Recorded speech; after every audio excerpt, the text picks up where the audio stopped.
sama saudara seiman yang dikasihi dan diberkati oleh Tuhan kita Yesus Kristus.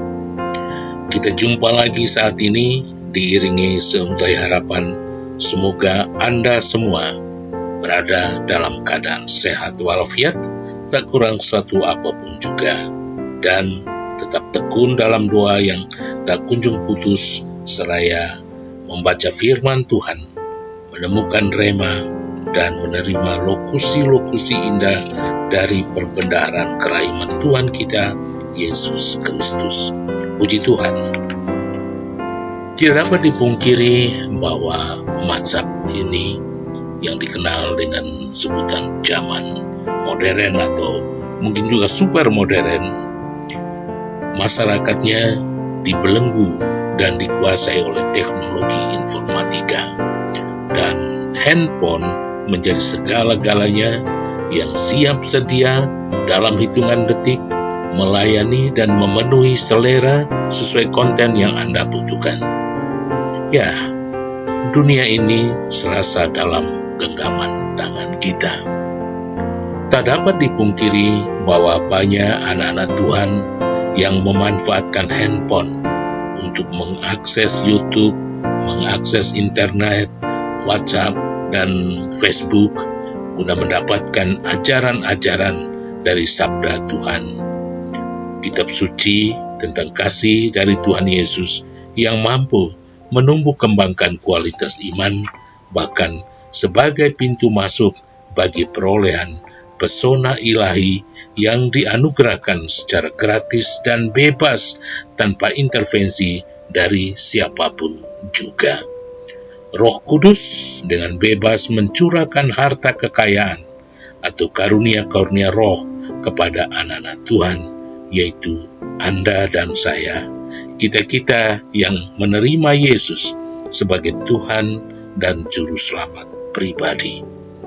Berkat rahmat sakramen pembaptisan atau sakramen permandian, sehingga kita menjadi pengikut Kristus, yaitu orang-orang yang dipilih sesuai dengan rencana Allah, Bapa kita, dan yang dikuduskan oleh Roh, supaya taat kepada Yesus Kristus dan menerima percikan darahnya.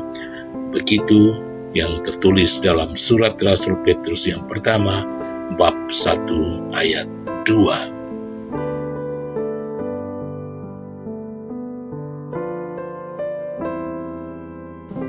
Sama saudara seiman terkasih di dalam Tuhan Yesus Kristus, saya pribadi sungguh termotivasi oleh secuil nats dalam kitab suci Perjanjian Baru, seperti ada tertulis, celakalah aku jika tidak memberitakan Injil. 1 Korintus bab 9 ayat yang ke-16. Ini cukup tegas bahwa kalau tidak mewartakan Injil, tidak memberitakan Injil, akan memperoleh celaka.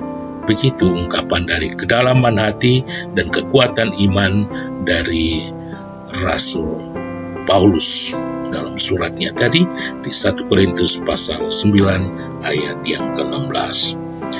Dalam kehidupan sehari-hari kita selalu menyebut kata celaka, celaka, celaka. Nah, celaka dalam Kamus Besar Bahasa Indonesia adalah maknanya adalah mendapat kesulitan, mendapat kemalangan, mendapat kesusahan, dan sebagainya. Jadi yang tidak enak-enak akan diberikan kepada orang yang tidak memberitakan Injil. Itulah sebabnya Rasul Paulus mengatakan, celakalah aku jika tidak memberitakan Injil. Sama saudaraku yang dikasih Tuhan, pada kesempatan ini saya mau berbagi secuil nostalgia tentang kebesaran kasih Tuhan. Cerita yang sangat indah. Kisahnya begini. Di tahun 1965, di sebuah dusun atau kampung kecil yang jauh dari hingar-bingar keramaian kota, dusun itu bernama Maras Lembor, Labuan Bajo, Kabupaten Manggarai Barat. Sekitar bulan Maret dalam masa Prapaskah, pastor paroki, yaitu Pater Gerard Mesemberg saat itu, pastor paroki Santa Tresia dari Kanak-Kanak Yesus, melakukan turne atau perjalanan kunjungan pastoral ke stasi Santo Mikael Malaikat Agung, Dusun Maras, untuk memberikan pelayanan penerimaan pengakuan dosa bagi seluruh umat untuk mempersiapkan hati batin umat seutuhnya agar dapat mengikuti perayaan Trihari Suci dan Minggu Paskah tahun 1965 di pusat paroki, yaitu paroki Santa Tresia dari Kanak-Kanak Yesus di Desa Rangga, Lembor, Labuan Bajo, Manggarai Barat. Perayaan Misa Kudus saat itu berlangsung pada hari Minggu pagi pekan kedua di bulan Maret tahun 1965. Dan saya pribadi saat itu diminta oleh Pater Gerardus Mesemberg untuk menjadi ajudan pada perayaan Misa Suci itu.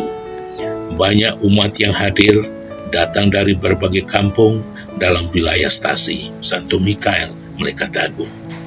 Kala itu, tahun 1965, dinamika politik dikuasai oleh Partai Komunis Indonesia atau PKI yang menggerogoti hati dan pikiran masyarakat sederhana, masyarakat yang buta huruf alias tidak sekolah, yang terprovokasi dengan janji-janji semu dari petinggi-petinggi PKI, baik lokal ataupun pengurus-pengurus pusat yang datang dari Jawa untuk memberi doktrin atau ajaran pokok inti tentang PKI.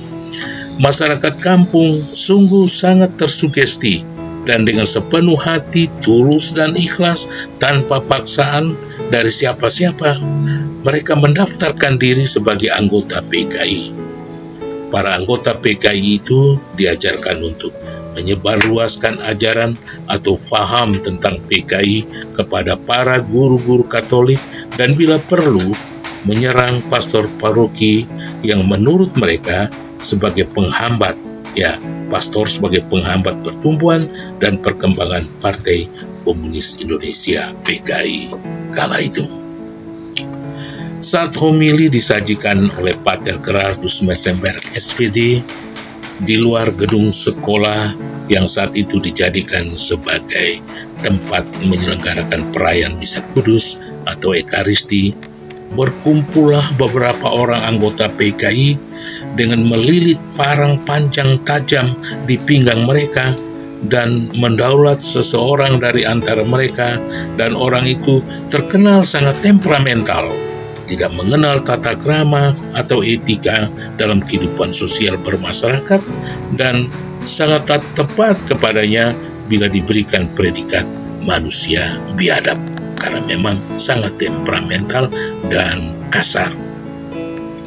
Saat Pater Gerardus berkhotbah tentang begitu besarnya kasih Allah akan umat manusia dan dunia ini, dengan mengutus putra tunggalnya datang ke dunia yang lahir melalui rahim Bunda Maria untuk menjadi juru selamat, jalan, kebenaran, dan hidup. Saat berlangsungnya khotbah di hari Minggu pagi itu, seluruh umat merasa sangat terganggu dengan kerasnya suara manusia PKI itu yang mencemoohi Tuhan Yesus dan mengejek-ejek Pater Gerardus, termasuk guru-guru di SDK Maras itu, dengan kata-kata kasar, jorok, dan tak enak didengar. Umpatan dan hujatan berlangsung sepanjang khotbah, namun Pater Gerardus Mesemberg SVD tak bergeming sedikit pun, dan dengan sepenuh hati dalam kekuatan imannya yang kokoh, Pater Gerardus tetap berkhotbah sehingga akhir sampai perayaan Misa Kudus usai. Sebelum kami menerima berkat perutusan, ada pernyataan yang terpancar dari kebeningan jiwa Pater Gerardus saat itu, khusus untuk si pembicara kelompok manusia-manusia PKI itu. Ya, kalau saya tidak salah ingat, saat itu Pater Gerardus menyampaikan kepada mereka, ya, untuk Bapak yang tadi waktu saya berkhotbah, Bapak itu juga berkhotbah dengan nada suara yang tinggi dan mengucapkan kata-kata yang indah, baik untuk Tuhan Yesus juga untuk saya.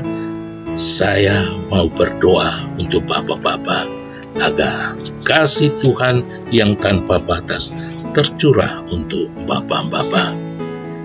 Demikian pernyataan singkat yang keluar dari isi hati dari Pater Gerardus Mesemberg SVD saat itu, dan kami pun menerima berkat perutusan surgawi melalui ucapan kata-kata dan gerakan tangan yang membentuk tanda salib oleh Pater Gerardus Mesemberg SVD, Pastor Paroki Santa Teresia Kanak-Kanak Yesus, yang pada minggu kedua bulan Maret tahun 1965 peristiwa itu terjadi.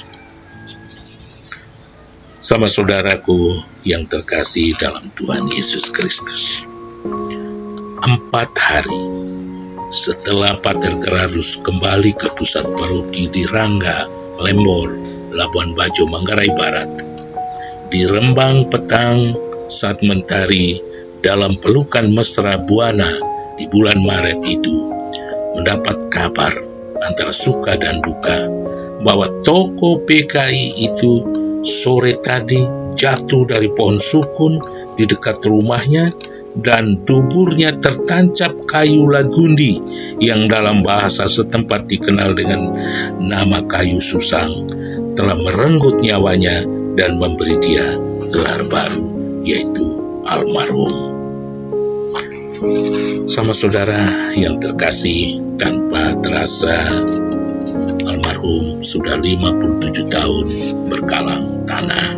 Sambil menunggu hari pengadilan terakhir, peristiwa eskatologis di mana Tuhan Yesus datang ke dunia ini untuk kedua kalinya menjalankan tugasnya yang terakhir guna mengadili orang yang hidup dan yang mati, mengadili Anda dan mengadili saya, ya, mengadili semua umat manusia tanpa kecuali. Datanglah ya Tuhan Yesus.